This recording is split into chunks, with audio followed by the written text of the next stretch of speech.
tarde, pessoal. Meu nome é Robert, eu sou acadêmico de Engenharia Agrícola e Ambiental aqui do ICA, da UFMG. E hoje a gente vai estudar um pouco sobre a morfologia das flores. A flor é uma estrutura primordial nas angiospermas, né? Ela é responsável pela reprodução das plantas. Ela tem a função de produzir as sementes, né, para disseminação das espécies. As flores, elas apresentam os órgãos reprodutores, né? Quando elas apresentam os dois órgãos reprodutores, tanto masculino quanto feminino, elas são chamadas de hermafroditas ou monóicas. E quando elas apresentam apenas um dos órgãos, ou masculino ou feminino, elas são chamadas de dioica. Geralmente uma flor hermafrodita, ela é constituída de 4 conjuntos de folhas modificadas. Essas folhas modificadas são chamadas de verticilos florais. Esses verticilos, eles são inseridos em uma estrutura que é chamada de receptáculo floral. Os 4 verticilos florais são o cálice, que é o conjunto das sépalas, a corola, que é o conjunto das pétalas, o androceu, que é o conjunto dos estames, e o gineceu, que é o conjunto dos carpélos. Agora a gente vai ver mais de perto, né, de uma forma mais prática, quais são esses verticilos florais. A flor que a gente vai utilizar é a flor do hibisco. Essa flor, ela é uma flor geralmente utilizada para fins fitoterápicos, médicos e também utilizado para decoração, né, para ornamentação devido à beleza que ela tem, à variedade de cores também. Essa flor, ela é utilizada também geralmente para fins práticos de estudo das flores, devido a ela ser uma flor completa e também a gente consegue visualizar esses verticilos e essa estrutura de uma forma bem clara. É bem fácil visualizar essas estruturas nessa flor.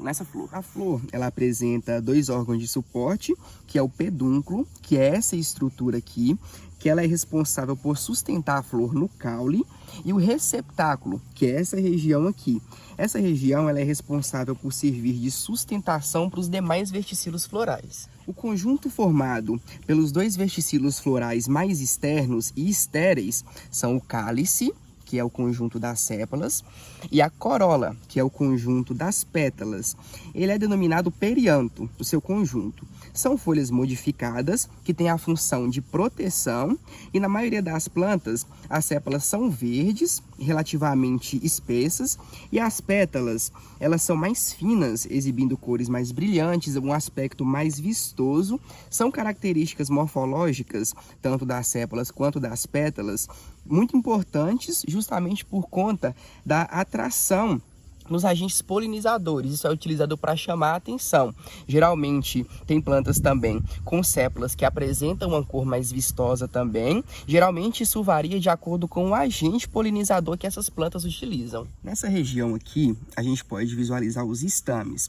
O estame geralmente ele apresenta essa parte mais alongada, né? Que é essa parte rosa aqui que a gente pode visualizar aqui. Eu retirei um para a gente conseguir visualizar melhor, que é o filete. Nessa parte mais alongada é o filete. Na parte terminal, mais dilatada, a gente consegue visualizar a antera. Nessa região, onde a gente pode ver esses grãos amarelos, é onde é produzido os grãos de pólen, que é o gameta masculino. Um ou mais carpelos, eles formam uma estrutura em forma de vaso, que é denominada de pistilo. Este representa uma região basal dilatada, que é o ovário. Do ovário parte um tubo, que é chamado de estilete, e termina numa região dilatada, que é o estigma. É no estigma onde são deixados pelos agentes polinizadores os grãos de pólen, né? Geralmente os agentes polinizadores, eles coletam esses grãos de pólen, eles se sujam, na verdade, quando se aproximam dessa região, e quando se aproximam desta outra região, eles deixam os grãos de pólen nessa estrutura. Os grãos de pólen vão ser absorvidos, né? Percorrer toda essa estrutura do estilete até chegar ao ovário, onde eles vão fecundar os óvulos. Geralmente, uma planta ela não se autopoliniza. Ela tem mecanismos, né, para evitar essa autopolinização, mas para ela é mais importante, né, é mais interessante ter uma variabilidade genética maior, né, que é uma coisa que ela não vai conseguir se ocorrer a autofecundação.